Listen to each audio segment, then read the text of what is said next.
கர்த்தருக்கு ஸ்தோத்திரம். கர்த்தராகிய இயேசு கிறிஸ்துவின் இன்ப நாமத்தில் இனிய வாழ்த்துக்கள். இன்றைய தியானத்திற்காக ஜெபித்த பொழுது தேவன் தந்த வசனம் சங்கீதங்களின் புஸ்தகம் 148 சங்கீதம் 4 வசனம்.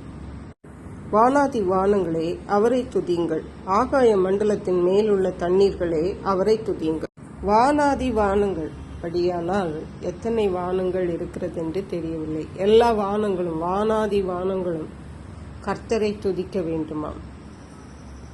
ஆகாய மண்டலத்தின் மேலுள்ள தண்ணீர்கள் பாருங்கள், பரிசுத்த வேதாகமத்தில் அன்றைக்கே எழுதி வைத்திருக்கிறது, ஆகாய மண்டலத்தின் மேல் தண்ணீர் இருக்கிறது என்று. அந்த தண்ணீரே கர்த்தரை துதியுங்கள் என்று இங்கே சொல்லப்பட்டிருக்கிறது.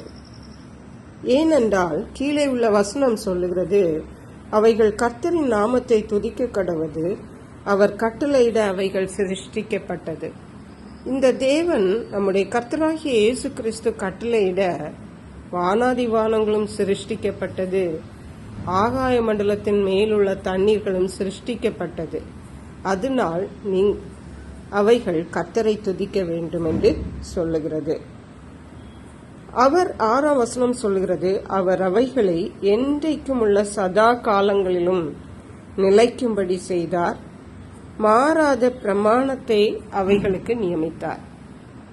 பாருங்கள், இந்த வானாதி வானங்களுக்கும் ஆகாய மண்டலத்தின் மேலுள்ள தண்ணீர்களுக்கும் அவைகளை தேவன் சிருஷ்டித்தோடு மட்டுமல்லாமல் அவைகளை என்றைக்கும் நிலைக்கும்படியாக செய்தாரா. அவைகள் அழிந்தே போகாமல் நிலைக்கும்படியாக செய்திருக்கிறார். மட்டுமல்ல, அவைகளுக்கு பிரமாணத்தையும் தேவன் நியமித்திருக்கிறார். அவைகளுக்கே தேவன் பிரமாணத்தை கொடுத்திருக்கிறார். மனிதர்களாகிய நமக்கும் நியாய பிரமாணத்தை கொடுத்திருக்கிறார், கட்டளைகளை கொடுத்திருக்கிறார். 2 பிரதான கட்டளைகளை கொடுத்திருக்கிறார். ஆகவே தேவனுடைய பிள்ளைகளாகிய நாம் தெரிந்து கொள்ள வேண்டியது என்னவென்றால், தேவன் நம்மை சும்மா ஏனோ தானோ என்று படைக்கவில்லை. அவருடைய ஜீவ சுவாசத்தை தந்து படைத்து அவருக்கென்று படைத்திருக்கிறார். அவர் நம்மை படைத்தவர் என்பதை நாம் முதலாவது தெரிந்து கொள்ள வேண்டும். அவருக்கென்று படைக்கப்பட்டவர்கள் என்பதை நாம் தெரிந்து கொள்ள வேண்டும். நமக்கு பிரமாணத்தை தேவன் தந்திருக்கிறார் என்பதை நாம் தெரிந்து கொள்ள வேண்டும். அந்த பிரமாணத்தின்படி நாம் வாழ வேண்டியவர்கள் என்பதையும் நாம் தெரிந்து கொள்ள வேண்டும்.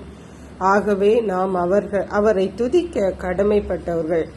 அவர் நம்முடைய சிருஷ்டிகர்த்தர். முழு இருதயத்தோடு கர்த்தரை துதிப்போம், மகிழ்வோம், தேவனை மகிழ்விப்போம். கர்த்தர் தாம் இந்த வார்த்தைகளை ஆசீர்வதிப்பாராக. ஜெபிப்போம். எங்களை கிருபையா நேசித்து பாதுகாத்து வழி நடத்துகிற அன்பின் தகப்பனே, இந்த நல்ல ஓய்வு நாளுக்காக நன்றி. இந்த நாளிலே நாங்கள் கர்த்தரை துதித்து மகிழ, கர்த்தரை மகிழ்விக்க எங்களுக்கு உதவி செய்யுங்க. நன்றி பரிசுத்த ஆவியானவரே. துதிகன மகிமை மக்கை செலுத்துகிறோம். இயேசு கிறிஸ்துவின் இன்ப நாமத்தில் ஜெபிக்கிறோம். அன்புள்ள பரமபிதாவே, ஆமென். இயேசு கிறிஸ்துவின் சுவிசேஷம் ஒவ்வொருவரையும் சென்றடையும்படியாக இந்த செய்தியை உங்கள் நண்பர்களுக்கு அனுப்பி வைக்குமாறு தாழ்மையுடன் கேட்டுக்கொள்ளுகிறேன். கர்த்தர் தாமே உங்கள் அனைவரையும் அபரிதமாய் ஆசீர்வதிப்பாராக.